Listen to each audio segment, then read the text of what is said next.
So the purpose of money is seen in every different society, wherever you live and whatever you do. If you're in a communist society, if you live in a dictatorship, if you live in a capitalist society or in an anarchy, whatever it is, you're gonna see that there's always a need for something that we actually call money, and this is a resource that is needed for everything that we do.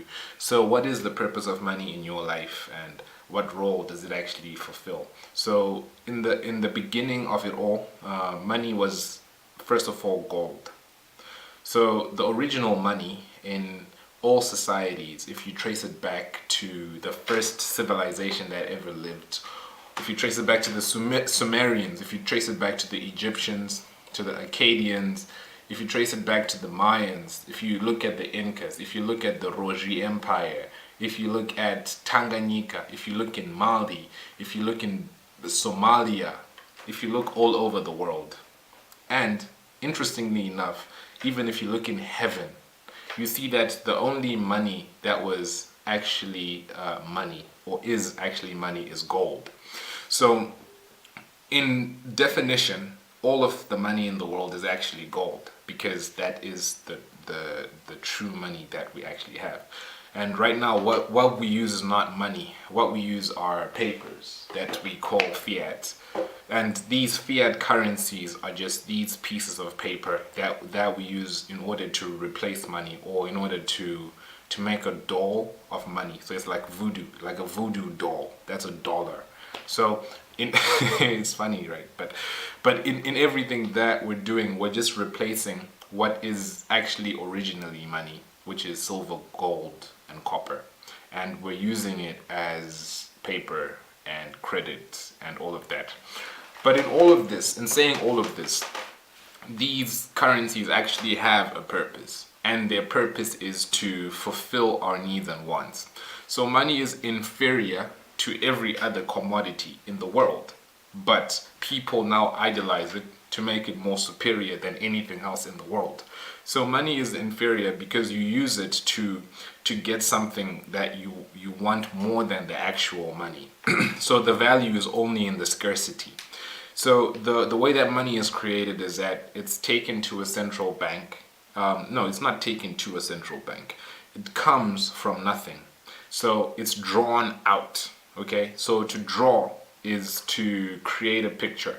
Okay, that's how you draw, and that's why it has pictures. But more so, to draw is to take something out, like you draw water from a well. So that's how you draw money, like you make a withdrawal from your bank. So this is a bank, which is a river bank. So you go to the bank of the river and then you draw money, which is a current, is just water that is flowing in the river. So you draw the current out of your bank, which is from the river bank. So that is, you just need a bucket. You just draw it out, and then you use your bucket to draw this currency, and use this currency in order to transact. So this money is important in every transaction in the world. So when you want to buy like this anything that you want to get, like if you want to get a haircut, which I don't need, you go to a bank, and then you go to a barber shop, and then you give them money, because the money is inferior to the haircut. So money is inferior to all things on this earth, but it's made superior to all things on this earth. So it is actually a store of value in the unit of exchange. So people use money to store their value. If you work 40 hours a week or something, then you want to store that value, and then you want to exchange it at a future date for something else. So in saying all of this, the enemy of money is inflation, because the more inflation that you have with your money, the less value you're storing up. So with the fiat, you have inflation. So with gold, you actually don't have inflation. You have supply and demand, which works in a different way. Because when we now measure the value of gold, we actually use fiat currency. So the value of gold stays the same, but it keeps going up in relation to a currency, in relation to the fiat, in relation to the dollar. So when you have this store of value, you have what we call money, and then you go and deposit it in a bank. So two things happen at a bank, right? This is a river bank, remember, and then you put your currency, which is just water that is flowing. So when you go to the bank is going to start making transactions with your money so that it has more velocity. So the velocity of money will be the voltage of the money. So remember, we have a currency of money. So this current is just flowing, right? And then the velocity of money is the exchanges that the bank is making, because the money keeps on flowing. It's a river, it's a current, so it keeps on flowing. So it creates a voltage, which is the velocity of money, which is the movement of money. The same as how we make electricity. Electricity currents are made through water currents in a turbine system. You just need the movement of the current in the water, and this movement of the current in the water will actually create money. So the purpose of money is the purpose of this video. So the purpose of money is undisputable, that we need money in order to get what we want to get, so that we can store value, so that we can exchange whatever we want to exchange. But the actual purpose is to gain power. So this power is what the currency does. It flows as a current, and these currents make that voltage thingy turn on in the turbine. It makes that turbine create energy, and this creates power. Electricity is power, and this is when we have purchasing power. Okay, so in all of the purchasing power, this is actually what we are looking for. And why we mention inflation is because inflation is the enemy of money, because it reduces purchasing power. So if you look at all of the economies in the world that have had a revolutionary upsurge, it was because of inflation. So inflation is an enemy of this power. So when people want to get back their purchasing power, what they do is that they look for power. They look to get the power back by removing the people in power, right? This is just what it happened. This is what happens since the French Revolution. Even if you go back to any major situation that has arisen, one comes to mind. Just Hitler came to power because of the reparations that the country had to pay to the League of Nations, because the people didn't have the money, and then he started printing more money. People didn't have purchasing power, and everything just blew up. So money is very important, and the purpose of money is to transfer value, to transfer knowledge, and to retain power. So what we see is that in the society, the people who end up gaining the most power are the people who have the most money. So when people have this power to do whatever they want, then they end up controlling all of the things in society. So I was speaking about Dale Andrew Carnegie's Gospel of Wealth. And in this Gospel of Wealth, he speaks about how the people who have money have a responsibility to the people in order to distribute power. And now we live in a world where there's this huge wealth disparity. The people who have money have too much money, because there's so much money available now. Most in developing countries, most likely due to the fact that the banks have been having this they've been putting more supply of currency into this river, and the people who have been able to make the biggest withdrawals to draw more out are the people who are closest to the riverbank. And one thing about drawing and withdrawal is that the money has a drawing. All of the money in the world actually has a drawing of someone or something on it. And this is done for different reasons. But what you do when you're drawing, when you draw, you take something from nothing. You have a bucket which is empty, and then you put it in the water, and then you draw it The bucket was empty and now it has something. So you basically take something out of nothing. This is the same thing that you do when you have something in your mind, you draw it on your picture. It's like you pull it out of your mind, you put it on the paper, and you draw a picture. And this is how money comes about. All of the money in the world is created by central banks or the central government, depending on the country. And they actually just draw it up, and then people use it so that they can make transactions to get purchasing power. So here, all of the money in the world is used to make transactions. So a transaction is when people transfer power. It's just a transfer of power. Just like these cables, just transferring powers, like just a transfer of power. So money is never created, it's never destroyed, it's only transferred from one end to another end. It keeps on flowing. This is what the currency does. So it doesn't actually go anywhere, it just keeps on flowing. So just like an electric circuit, it's a circle, it's a cycle. So this cycle just keeps on flowing. So this transfer of power is where we see the biggest purpose of money. So money transfers power from certain people to other people. And is this fair? Is this unfair? I don't know, but this is just the way it is. So in any endeavor, in any case, we see that the original money, as we started, is silver, gold, and copper. And gold will be the hundreds, right? Silver will be the 50s, and copper will be the tens. So even in that sense, there have always been people with more gold. There have always been people with more silver.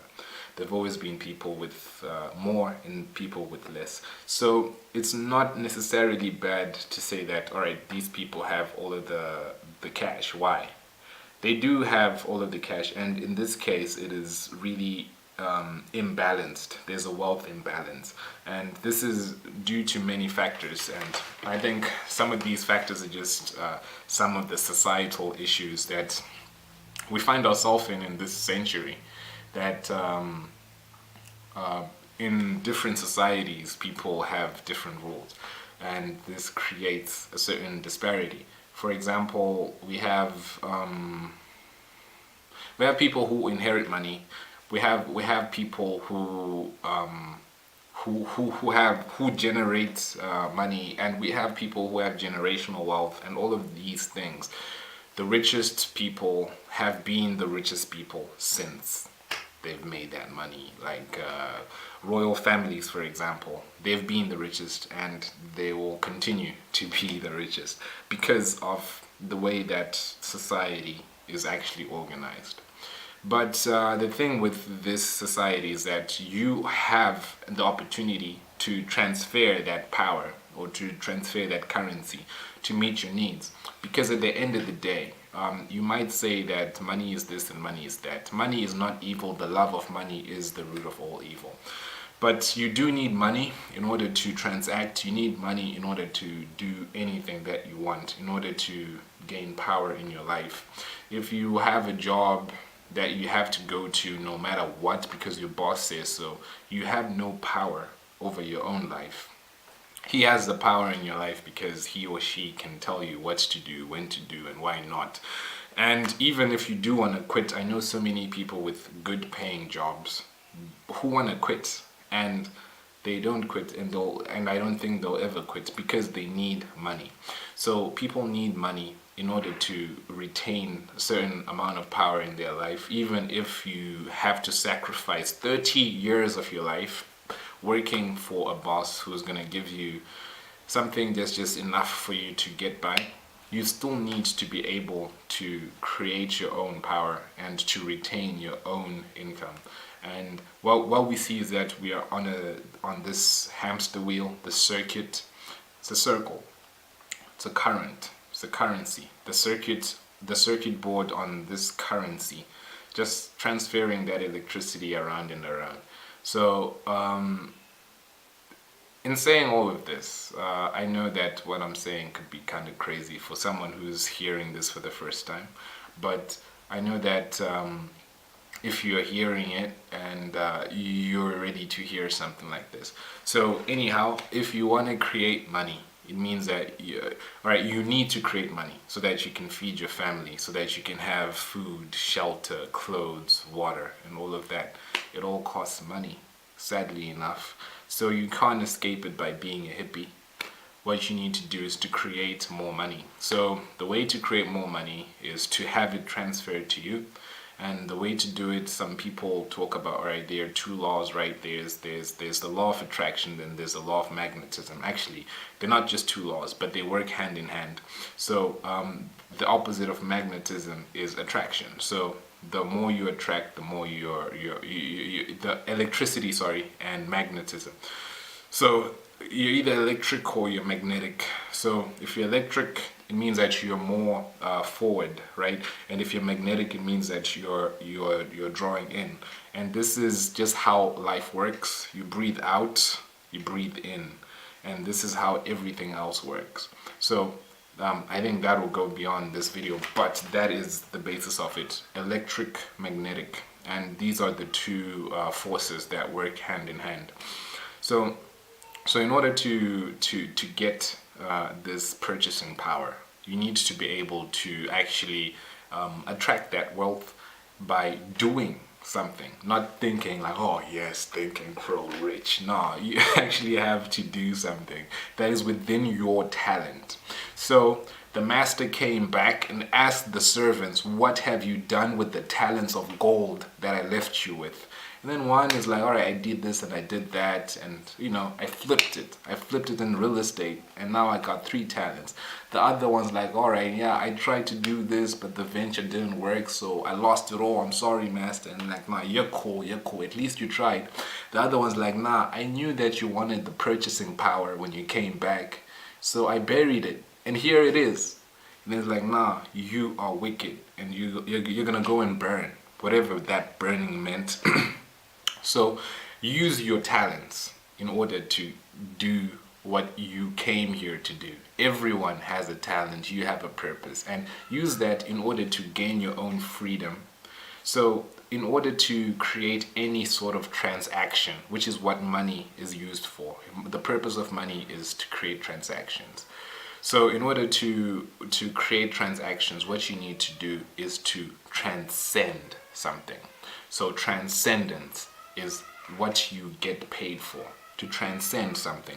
So if you can change the way that someone does something, if you can transcend the way that a business acts, if you can transcend the way that people communicate, if you can transcend the way people behave.